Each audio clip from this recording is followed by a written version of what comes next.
Right, Facebook Investors Ohio Real Estate page or group.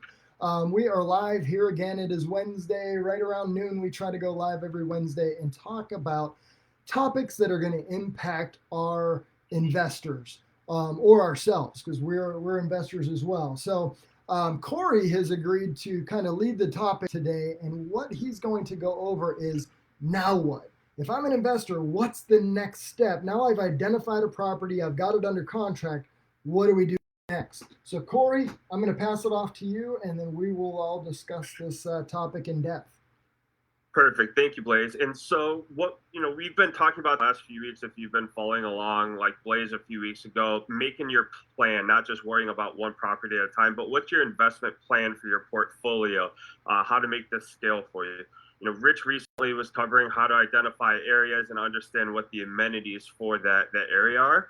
And now let's think about it. Okay, we found a property, we've run the numbers seem okay, but let's think about a little bit further in depth of details that you need to be aware of and how you can plan accordingly for that property, both as you're going through the contract process of taking ownership of it and afterwards. So one of the first things I just wanted to make sure that we talk about is you find a property, you got tenants in place today, there's leases in place oftentimes, or they might be month to month, but it's important for you to know what your responsibility is at that point. So one of the things I thought was important is discussing going through the contracting process is getting your rent rolls or getting the current lease tenants to identify your responsibility. But I just want to see anyone else have any insight on the team for going through that contracting process and understanding what the leases are or what rent rolls are and how that's important to investors. Well, I think from my perspective is there's all kinds of different leases. There's month-to-month leases. There's really detailed leases. There's leases that were handwritten on a napkin. They're all over the place, and getting people to understand what they're looking at or not looking at is part of the negotiation process. Yeah, and one thing you want to do too is you want to get it in writing. Because if they gave you, say it's a 4 unit, and they say, well, 2 are month to month, 2 are on leases, here's the leases. And then after closing, they said, oh, all 4 say, no, here's my lease. I'm on a lease with this guy, or all 4 say I'm on, So you actually want to have an addendum in the file where they state unit 1 is month to month, this is what they're paying. Previous lease is enclosed. Unit 2 is, and you want to have them sign that along with your client signing it. So it's all out there. There's no, what are security deposits that need to be prorated? All that stuff you need to know about up front. I like to structure my deals in a way where we make the offer, and within 24 to 48 hours, they're responsible to get me the leases, the rent rolls, the deposits. I write that all right into the contract, because I don't want my investor to spend the money on an appraisal. I don't want them to spend the money on an inspection, all these other things, if the rent rolls and what is happening with that property doesn't support the value that they've assigned to it. It's just not fair to them to spend that money when we all look at it from the perspective of what rents are being collected, what are the expenses that the landlords are responsible for. Because let's be honest, when you look at the listing, a lot of times once it's under contract, you find out that the expenses aren't the same as the way that it was listed, which means, in my opinion, it's either worth more or worth less, depending on what your findings end up being.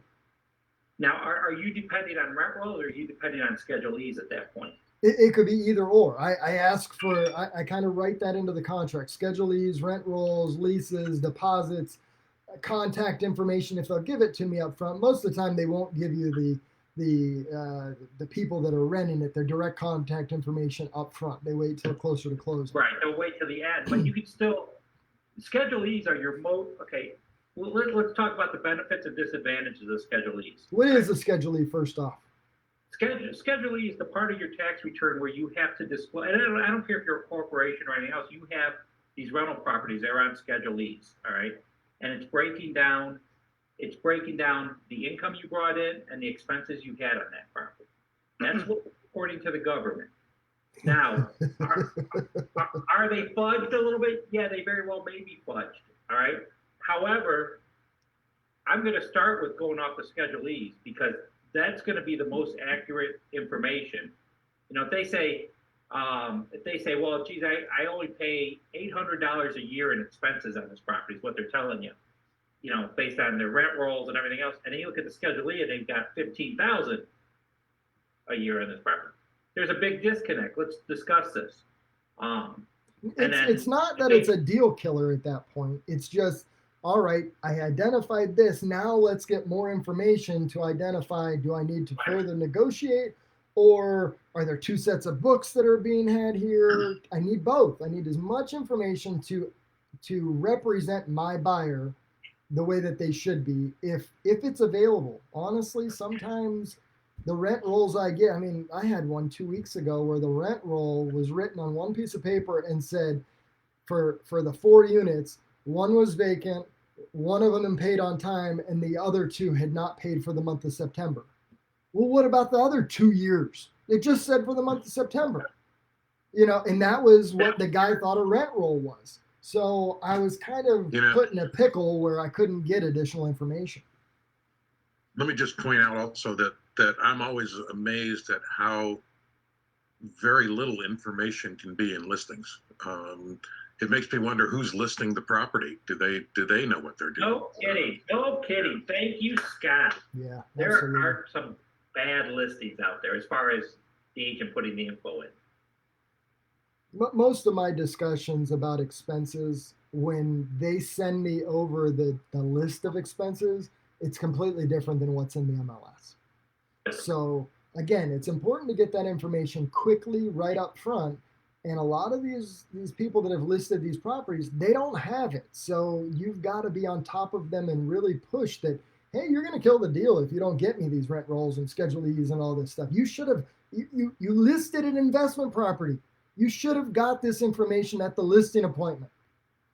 If they failed to do so, now that monkey is off my back and it's on theirs, and I'm calling them, bugging them until I get it. And if they don't get it to me, I'm encouraging my people, hey, hold off on those inspections, hold off on that appraisal. Remember, guys, when we work with buyers on these properties, what are we? We're a fiduciary, right? Which basically means we're looking out for their interests as if we were looking out for our own interest. And if it's not obvious, a lot of these details that we're discussing are, some of it's obvious, understanding if tenants are paying, but it's also important to keep in mind, like, the numbers that you ran, is it better or worse than it actually seems? Does the MLS show that, like, all the appliances that are there belong to the tenants or are going with the property? Because you budgeted XYZ for going in, getting it ready for rent, or you're planning for, month to month because it's below market today. But once you get into those details, that's when you start to find out the true numbers of what your long-term planning is going to be. Right. So what do you have next in the process? That's just at the very beginning of having a property under contract. What do you got next? So I think the next important thing is you got your property in contract, you've reviewed that, and let's just say everything is lining up to still be, workable going down the road. You now have those leases, you have that rent roll, you understand a more detailed picture than what the MLS is ever really going to show us about that property. The next thing is you're taking over a property. It's not just putting money into the property and then, like, it's going to start providing cash every month. So working with property managers to understand what's the expectation on the communication, going forward once you pick up the property. It's really important that you have that relationship and establish that. So one thing I wanted to hear is, does anyone have any experience of what that might be as far as, like, property management providing you your money? Like, how quickly do they get that back to you? How are they handling repairs, going down the road? And just wanted to dive into to what people can expect from the investor perspective of working with the property manager. You know, this is a side note on that, Corey. It's not answering your question at all, but we just recently had clients from Bigger Pockets. One of our earlier clients from Bigger Pockets reached out to us. They had bought a property before they met us, and they thought it was just like you said. Now we're ready to go. We'll start making money every month, and they hired a property manager. Again, we had nothing to do with this. They called us because they wanted to sell the property because they were losing money every month. I went and analyzed the property, talked to them about what they could sell it for, but also realized that they had, by that point, gotten everything done that they needed to get done as far as big expenses. And I said, you guys should you may want to interview another property manager, but at the same time, you should probably sit on this property a few months and see if it doesn't turn the corner for you. And sure enough, 4 months later, they've had 4 straight months of profitability on this property. And it just, whoever handled them in the beginning didn't disclose and explain what they're going to be dealing with. So when it comes down to property managers, the biggest advice I can give is don't assume anything. What are they going to do for you, and what are they going to charge you for it? It should all be in their lease, their contract. You sign a contract with a property manager. But the big question on the phone call is, if you're referring a property manager, you're getting that contract, reviewing it, make sure everything's okay. But it's what's next. Once it's under contract, how do you take it and get possession for your buyer, but also transfer it to the property manager? And then the number one thing that I struggle with is getting all of the correct information for the tenants, getting their phone numbers, their emails, their names correctly, and all of that, so that you can give that to the property manager. Because day one, when the new investor gets possession of that property manager needs to be reaching out to them to either get new leases signed, to tell them that the transfer is taking place, to inform them that rents are going up, whatever it needs to be. They need to do that right away. The other thing is the key transfer. Typically on an investor deal, I don't go out as the buyer's agent and get the keys. The property manager does that once the transactions happen. So Isaiah, who's on the call, as our admin person, he's coordinating with the property manager to say, hey, this is closing on Friday. You can go out and get the keys from the title company or the seller or from the lockbox or wherever it is as of that day. And now they have possession. The investor doesn't necessarily get their own set of keys right there unless they request it from the property manager. They're giving that property manager control of that property at that point. And then from that point, they need to reach out to the new tenants and establish the new relationship and the rent raises and whatever else is going on. That's a big piece that's normally missed on these deals. Yeah, transferring utilities too. Oh, there you go. Especially if the lease says, utilities are then paid after the fact by the tenants. You need to make sure you understand what is that process flow going to be. So there's multiple things that need to happen, and the job's not over once the property closes. And that's what we just want to make sure we shine a light on that, so that you stay engaged through the process and continue that communication. Right. So going back to the utilities, that's a great point, Scott. Is, let's say, you're from California, or San Diego, California is where I'm from as an investor. I'm buying a property in Ohio. I'm thinking the world revolves around San Diego and the weather's the same. But the reality is in Northeast Ohio, we get some pretty brutal winters. What if one of my tenants leaves in the middle of winter and the utilities aren't properly transferred either at possession or when somebody moves out? Now these pipes can freeze and burst and ruin my investment property. It's another conversation as a buyer's agent or a representation of an investor that I want to make sure that I'm having those conversations with them through the process once it's under contract, so that they understand. Last winter, I called a few of my investors that were from California when I knew a snowstorm was coming to say, hey, I don't know if you got this all set up, even through your property manager, but you're going to need to plow these people's driveways, in the next few days. What's that? I was trying to put my phone on Do Not Disturb. It's got hit. So as far as just good communication and giving them that local advice, being the boots on the ground for them, that's another critical piece that needs to happen once the property is under contract or even in possession. Even though we're not the property managers on the call here, we still do have a relationship with the people, and they often buy more properties from us. So having those open lines of communication and just making recommendations to them is something that I think is a strength for our team that we provide to our investors. So what other uh, responsibilities do you think investors need to think about once they've taken possession, they have the property kind of under operation, things are moving along, what other things do they need to think about, again going to the big picture long-term view of owning investment properties? I often think about, like, the leases that were in place, or if they're month to month. It's important to understand with your property manager, what are you going to do once that lease comes up? Do you want to renew that? And again, we're not the property managers, but these are things we want to make sure you think about down the road, because that's part of growing your investment and being able to leverage up to the next one and grow your portfolio.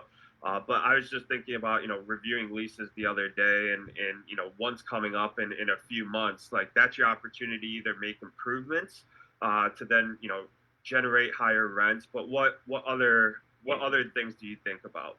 I often talk strategy with the clients beforehand, as far as, let's face it, we can find properties out there that they're rented, the rents haven't moved in a while, or they're below market. Now, they have let's say they're month to month, they can come in and they can immediately move it to fair market rent and lose those tenants and then find new tenants. Or they could start easing it in, like what's that thing about putting the frog in the water, then turning the water on, start raising them. And then eventually they're going to get to a point where one of them, let's say a two family, one of them says, all right, you know what, I'm not going to renew my lease, I'm going to move on. That gives you, the landlord, plenty of time, or the property manager, to find somebody to come in there and redo the carpeting and the paint, so that now you can get it up. Because if you just right away vacate that property and you want to do work on it, finding somebody to do work this month or next month or the following month may be pretty tough for you.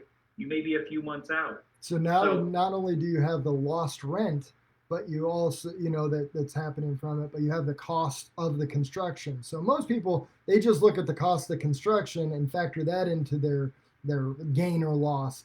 But you also have to factor in, if it's going to take 3 months for the contractor to even get to it, and then I got to rent it, it might be vacant for 4 or 5 months, and that is lost revenue that you just don't have that year.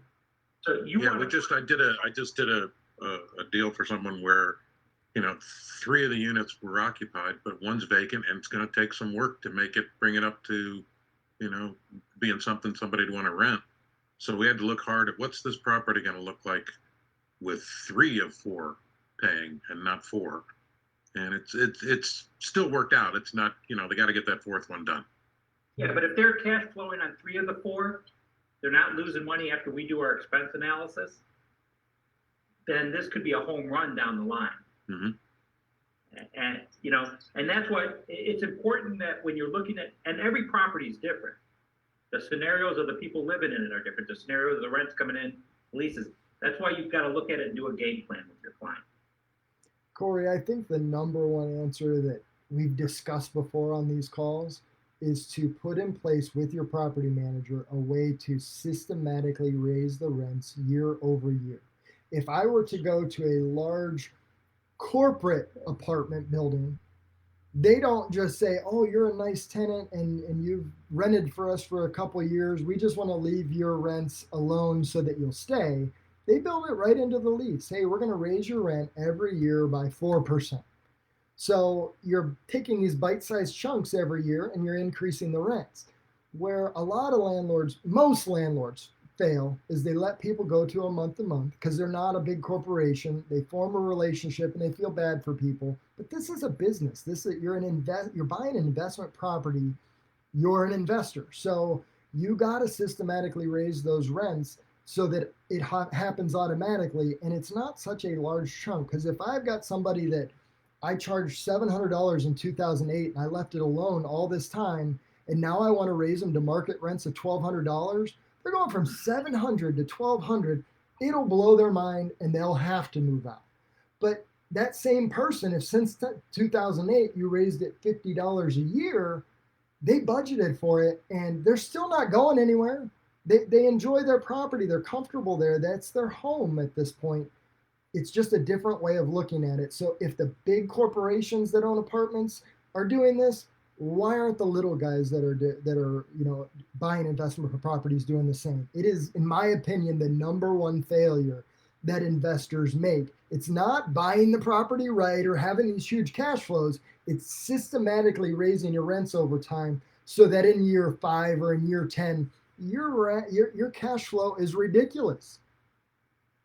Right. And those original landlords probably bought it, right? And probably were profitable, but over the years they got lazy with it. They got comfortable with it.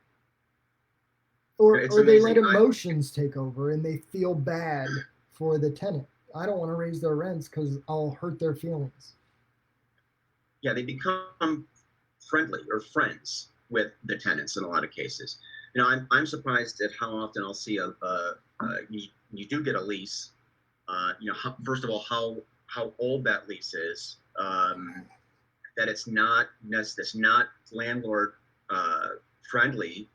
It's so old that there are always landlord and tenant rules that are changing, and so this brings to mind attorneys. Does your property manager have relationships? Do they have an in-house attorney? Do they have relationships with an attorney? Do they not? Should we be giving them good referrals for attorneys? It's amazing. I saw a lease about a month ago, and it was created about 10 years ago. The tenant signed it at that time, a year-long lease. Hasn't signed it, but they've been a tenant for 10 years. So they were under contract for 1 year. They've been month to month for 9 years, and the rent has gone up maybe $100 in 9 years. And the lease was just tired, and I looked at it and like there was not a lot of protection for the landlord. It was a poorly done lease, and a lot of tenants, especially if they're from, let's say let's say California, and their tenant and landlord rules are different. People from or investors from those states, they don't know what our rules are, so they really need to be on top of it by going through their having those discussions with us or with the property manager about getting good attorneys. And then if they have to redo a lease, create a new lease that's more friendly to them, gives them more protection, puts in rental raises, increase in cost of living bumps, then they really need to be doing that. Let me just piggyback a second on what Blaise was talking about. Something else that's really important is that you have people, I think, getting back to the afraid to raise rents. Perhaps you've let that person get out of hand in where they're living, and you're looking at, okay, if this guy leaves, I got to spend money making this place right again so that I can rent it again. Great point. So it's important that you have somebody who's going to walk through there every 3 months, every 6 months, and make sure the guy isn't trashing. Yeah, I wasn't even thinking of it from that direction, Scott, but you're right. Some people will trip over a penny, when they're walking, trying to save money. But the reality is the $3,000 it would take to put new flooring in that apartment to raise the rents by $200 a month is nothing in the big scheme of things. But they don't want the inconvenience of having to find a new tenant and spending that $3,000 because maybe they don't have that cash to do the $3,000. But when there's a will, there's a way. And once you increase the value of the product, you can raise the rent some, and it makes a huge difference. And that's when we're analyzing what fair rents are in those market areas too. So. Any other thoughts or topics about, again, the long-term planning of owning that we haven't covered? I thought that covered a lot of things that new prospective investors aren't necessarily thinking about because they're so worried about getting the numbers right on the first, the offer and everything. But we're trying to help set you up for success in the long term. Any other topics that we haven't covered? I like that you covered before we put the offer in, when we put the offer in, when we transfer, and then a game plan. Yeah, great topic for today because most people, they just look for that home run. They run the numbers up front, but once it's under contract, they don't have a good understanding. So I want to say thank you, Corey. This was a great topic. I'm going to go ahead and end the live video, and then we'll resume our meeting.